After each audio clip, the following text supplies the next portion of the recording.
Sa pagdating ng panahong tagsibol, kung saan ang tubig sa ilog ay nabawasan, na siyang dahilan ng paglitaw ng mga grupo ng isla.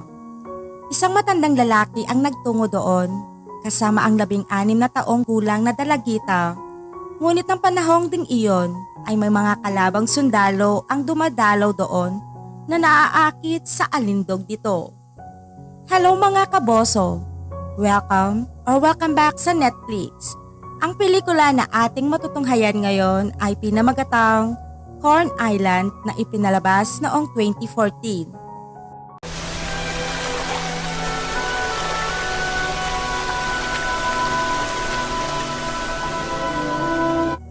Sa simula ng pelikula ay may makikitang isang matandang lalaki na ang pangalan ay Ilyas.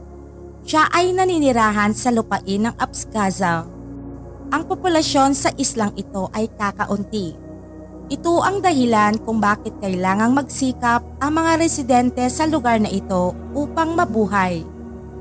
Sa lugar na ito ay mayroong isang ilog na kilalang bilang Inguri River. Sa panahon ng tagsibol, kapansin-pansing bumababa ang antas ng tubig ng ilog na ito na nagre-resulta sa pagbuo ng maliliit na isla. At ang maliliit na isla na ito ay walang nagmamay-ari. Sa makatuwid, nagtungo si Ilyas sa isang isla na napakaliit. Sinusuri niya ang lupa doon na napakataba. At ngayon ay nais niyang magsaka doon upang pagdating ng panahong taglamig ay hindi siya magugutom. Nais agawin ng Russia ang kanilang bansa, ngunit ang Georgia, ang kanilang kalapit na bansa, ay nakikipaglaban sa Russia upang hindi nila makontrol ang lupaing ito. Kaya lang walang gaanong lupa ang mga tao dito. Anumang lupain ang natitira ay nawasak dahil sa digmaan. Kaya ngayon, nagpasya si Ilyas na magsaka sa maliit na islang ito. Kinabukasan, nagdala siya ng ilang kahoy sa bangka. Dahil hanggang sa maging handa ang kanyang pananim, kailangan niyang manatili doon. Iyon ang dahilan kung bakit kailangan niya magtayo ng kanyang matitirhan. Siya ay napakatanda na kaya hirap na hirap siyang gumawa ng tirahan. Naitayo niya ang 4 na kahoy na haligi na may matinding kahirapan. Pagkatapos niyang gawin iyon, bumalik siya sa kanyang nayon at sa kanyang tahanan. Sa totoo lang, lahat sila ay nakatira sa gitna ng kagubatan upang hindi sila makita ng mga sundalo at lahat sila ay mananatiling ligtas. Kinabukasan, si Ilyas ay muling nagbalik sa isla at ngayon, ang kanyang apo ay kasama niya. Ang kanyang pangalan ay Mariam. Maliban kay Ilyas, wala nang ibang pamilya si Mariam dahil parehong yumao na ang kanyang magulang. Siya ay isang napakatahimik na dalagita, marahil dahil siya ay lumaki ng may kalungkutan sa ganoong murang edad. Pagkarating sa isla, ang una nilang ginawa ay maglagay ng kawayang pambitag upang makahuli ng isda. Pagkatapos, tinulungan ni Mariam ang kanyang lolo at sa oras na iyon ay may nakita siyang ilang sundalong dumaraan sa ilog. Tinanong niya ang kanyang lolo kung sila ay mga sundalong Georgian na sinagot naman ito ng oo. Buong araw silang nagtatrabaho, ngunit napakabagal magtrabaho ni Ilyas dahil may katandaan na ito. Kinagabihan, nagsiga sila ng apoy at kinuha ang pambitag na kanilang inilagay upang manghuli ng isda. Pagkatapos makahuli ng isda, ay naghanda na sila ng kanilang makakain dahil wala silang ibang pagkain maliban dito. Nang oras ding iyon ay hindi pa nila natatapos ang kanilang tirahan doon, kaya kinailangan nilang bumalik sa nayon. Kinabukasan, muli silang bumalik sa isla at ngayon ay determinado na si Ilyas na itayo ang kanyang bahay sa araw na iyon anuman ang mangyari upang makapagsimula na siyang magsaka sa lalong madaling panahon. Nagsimula siyang magtrabaho ng may buong dedikasyon at habang nagtatrabaho siya kasama ang kanyang apo, dumaan muli ang mga sundalong Georgian at tinitigan nila si Mariam. Pinagmamasdan din silang mabuti ni Mariam ngunit hindi niya maintindihan kung bakit siya pinagmamasdan ng mga sundalong ito. Natapos ni Ilyas ang pagpapatayo ng kanyang bahay na gawa sa kahoy at simula bukas, sisimulan na niya ang pagsasaka dito. Kaya naman ngayon ay kailangan niyang bumalik sa Nayon. Kinabukasan, muli silang bumalik sa isla kasama ang kanyang apo. Kahit hindi masyadong nagtatrabaho si Mariam doon, nag-aalala pa rin si Ilyas sa kanya. Ayaw niyang iwan itong mag-isa sa Nayon. Sinimulan ni Ilyas ang kanyang pagsasaka at nagsumikap na magbungkal hanggang tanghali. Pagod na pagod siya kaya pumasok siya sa loob ng bagong tayong bahay at nakatulog. Bigla siyang nagising dahil sa putok ng baril. Nagmadali siyang lumabas at narinig niya ang isang grupo ng mga tao na sumisigaw mula sa kabilang ilog kung saan nagmula ang putok ng baril. Sa totoo lang, ang lugar ay nasa ilalim ng kontrol mga sundalong Russian, ngunit wala siyang nakikitang tao doon. Matapos magtrabaho buong araw, ay muli siyang bumalik sa kanyang Nayon. Kinaumagahan, bumalik siya kasama si Mariam at ngayon, magsisimula na silang magtanim ng mga buto ng mais. Habang sila ay nagtatanim, biglang kumidlat sa kalangitan na nagpapahiwatig na nagbabadya ng umulan. Kung sakaling uulan, ang tubig ng ilog kaya apaw na posibleng maging sanhi ng paglubog ng lupa sa ilalim ng tubig. Ngunit tiwala si Ilyas na walang mangyayari. Pumasok siya sa loob ng bahay kasama ang kanyang apo at hinihintay na tumila ang ulan. Gayunpaman, ang ulan ay bumubuhos ng malakas at ang tubig sa ilog ay lalong tumataas. Kaya naman, marahas na umuuga ang kanilang bangka. Nangangamba si Ilyas na baka maanod ang kanyang bangka at kung mangyayari iyon, ay pareho silang hindi makakaalis doon. Kaya kahit malakas ang ulan, lumabas si Ilyas kasama ang kanyang apo at hinila ang bangka hanggang sa baybayin. Pareho silang nabasa, kaya nagsindi si Ilyas ng apoy. Maya't maya huminto ang ulan. Nakita ni Ilyas na dahil sa malakas na agos ng ilog, ang tubig ay patungo sa itaas na bahagi ng isla at kailangan nilang gumawa ng paraan upang mapigilan ang pag-anod ng tubig sa lupa. Kaya silang dalawa ay tumungo sa gubat kung saan sila ay pumutol ng mga kahoy at bumalik sa isla. Gumawa sila ng isang maliit na dam gamit ang kahoy upang maiwasan ang pagpasok ng tubig sa ganitong paraan. Lumipas ang ilang araw, ang mga binhing kanilang inihasik ay tumubo na labis na ikinatuwa ni Ilyas dahil ang pananim na ito ang kanilang huling pag-asa. Sa panahong ito dahil sa digmaan, nananaig ang tagutom sa lahat ng panig.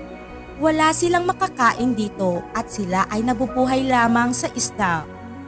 Isang araw, pagkatapos mag-asikaso ng mga pananim, pumasok si Ilyas sa loob ng bahay upang matulog sa gabi.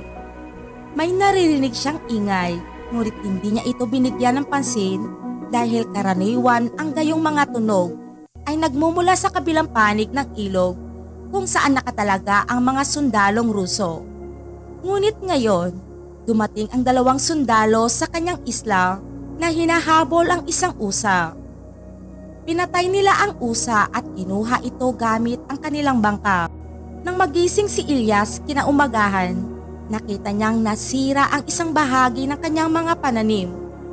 Naiintindihan niya na ito ay gawa ng ilang hayop at ngayon ay nagpasya siyang magbantay sa gabi. Dumaan ang ilang sundalo mula sa ilog at muli tinitigan nila ang kanyang apo na si Mariam. Si Mariam ay wala pang kamuwang-muwang sa mundo at lahat ng ito ay bago sa kanya. Hindi niya alam kung ano ang nasa isip nila. Ngunit naiintindihan ni Ilyas ang lahat. At nang ang isang sundalo mula sa kabilang ibayo ng ilog ay sumigaw at tumawag kay Miriam na tinatanong ang kanyang pangalan, ay inilabas ni Ilyas ang kanyang baril at nagpaputok sa hangin. Nang marinig ang tunog, lahat ng tatlong sundalo ay umalis mula roon. Nag-aalala na ngayon si Ilyas sa kanyang apo. Bagamat madalang silang mag-usap ay sinabihan ni Ilyas sa ang kanyang apo na ayaw nitong matulad sa kanya at nais niyang magtapos ito sa pag-aaral at gumawa ng isang bagay para sa kanilang nayon at sa kanilang bansa. Bagaman sa kapaligirang ito kung saan ang digmaan ay nagaganap sa lahat ng panig, ang edukasyon ay isang mapaghamong bagay. Ngunit naniniwala si Ilyas sa kanyang apo. Pati si Mariam ay sumagot ng oo. Ibig sabihin ay nais rin niyang matupad ang mga pangarap ng kanyang lolo kahit na hindi niya alam kung papaano magsisimula dahil wala siyang kaalam-alam. Katulad ng kanyang nakagawian ay nagbabantay pa din ng kanyang pananim si Ilyas tuwing gabi. Kinaumagahan nang patungo si Mariam upang manguha ng panggatong. Nakita niya ang isang tao sa may pananim at tinawag niya si Lolo Ilyas ng malakas. Pagdating ni Ilyas, nakita niya doon ang isang sugatang sundalong Ruso.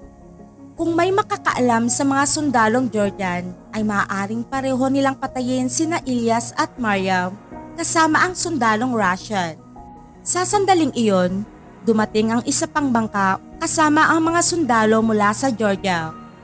Nagtanong sila kung may nakitang sundalo si Ilyas sa paligid. Itinanggi ito ni Ilyas. Pagkatapos nito, dinala niya ang sugatang sundalo sa loob ng kahoy na bahay. Pagkatapos ay inutusan niya ang kanyang apo na magbantay sa labas. Nilinis niya ang mga sugat ng sundalong Ruso, ngunit hindi pa rin ito nagkakamalay.